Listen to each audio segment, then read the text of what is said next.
Prepare yourself. It's time for another awful, spooky wrestling moment. Watch if you dare. I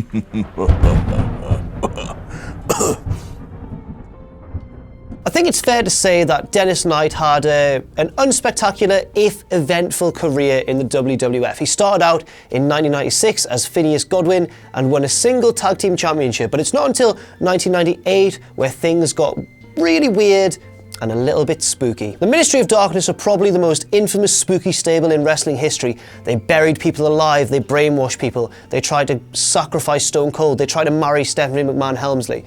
Stephanie McMahon back then.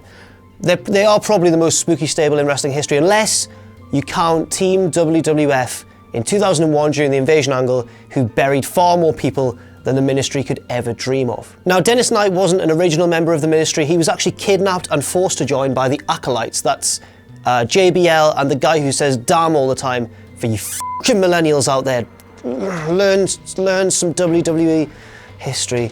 I'll calm down.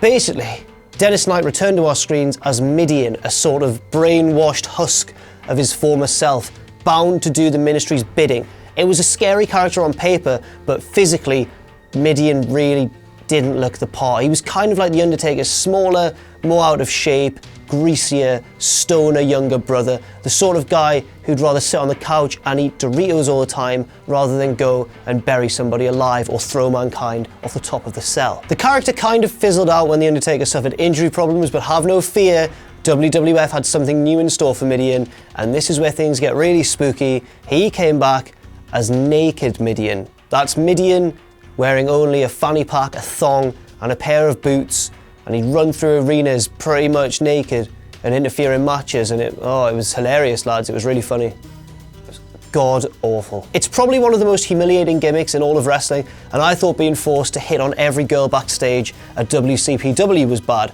But the worst part of all is that Dennis Knight seemed to be actually having a really good time while he did it, and that's probably the most spooky aspect of this entire video. That's all the time we've got for now.